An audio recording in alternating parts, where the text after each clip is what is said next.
Bharat Kesari doctor Shyama Prasad Mukherjee की 125वीं जयंती पर कोलकाता के वार्ड नंबर 53 में भव्य आयोजन। जीवन पर आधारित प्रदर्शनी ने खींचा लोगों का ध्यान।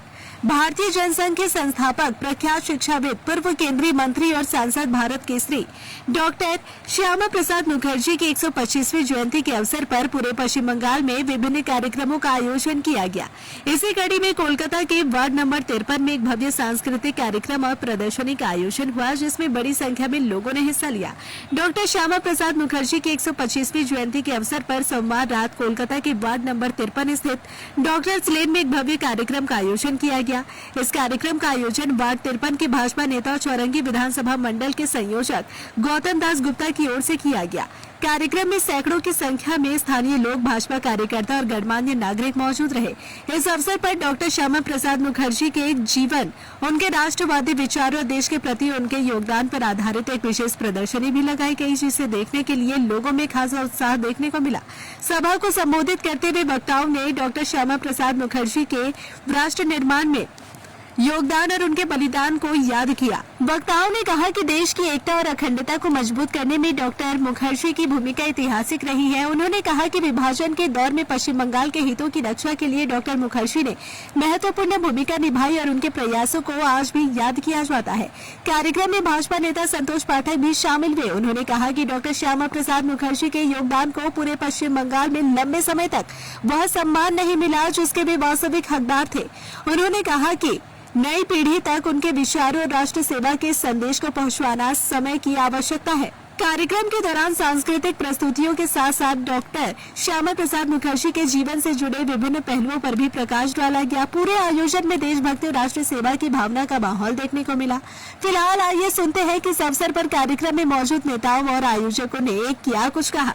डॉक्टर श्यामा प्रसाद मुखर्जी 125तम जन्म जयंती उपलक्षे আমরা কিছু কর্মসূচি নিয়েছি। তার মধ্যে একটা যেমন রয়েছে ওনার জীবনের কিছু অংশ নিয়ে একটা প্রদর্শনীর ব্যবস্থা করেছি।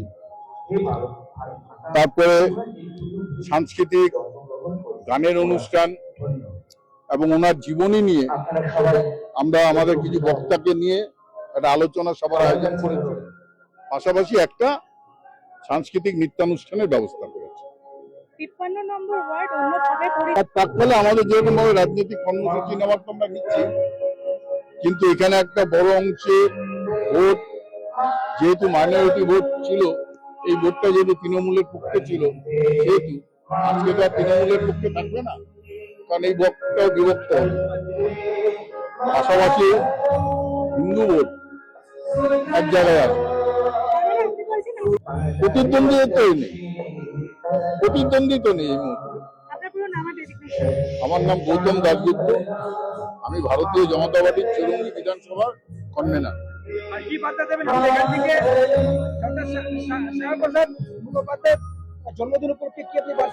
বার্তা এটাই দেবো, বাংলার প্রতিটি মানুষ যারা নিজেদের বাংলার মানুষ মনে করে, বাঙালি বলে গর্ব অনুভব করে, তাদের সময় শ্যামা প্রসাদ মুখার্জিকে আদর্শ মেনে চলা উচিত।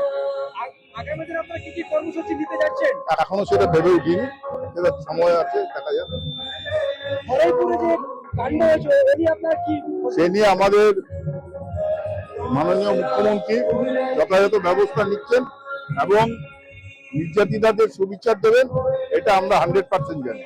पूरे भारतवर्ष में आज जो है ये जन्मदिन श्यामा प्रसाद मुखर्जी का मनाया जा रहा है। पहले इनके इतिहास को छुपाया गया। जिस परिवार के ये थे, सर आशुतोष मुखर्जी के लड़के थे और बहुत कम उम्र में ये कलकत्ता यूनिवर्सिटी के वाइस चांसलर थे। इनके पिताजी भी वाइस चांसलर थे और ये भी बहुत कम उम्र में वाइस चांसलर बने थे कलकत्ता यूनिवर्सिटी। और इनका बहुत बड़ा योगदान जो है भारतीय राजनीति में है उनका, लेकिन इनके इतिहास को छुपाया गया। बहुत दुख की बात है। चाहे वो जिस पार्टी से रहे, जिस धर्म से रहे, जिनका बलिदान जो है देश के लिए, उनको लेकिन करना चाहिए। गलत है उस तरह से आज जो है जो इनका जो चिंताधारा था, जैसे 370 धारा, ये 1953 में गुजर गया। काश्मीर के जेल में गुजरे और उसके पहले ये 370 धारा का विरोध किए थे। आज इनका जो चिंताधारा था मोदी जी के नेतृत्व में पालन हुआ और 370 धारा वहां से हटाया गया।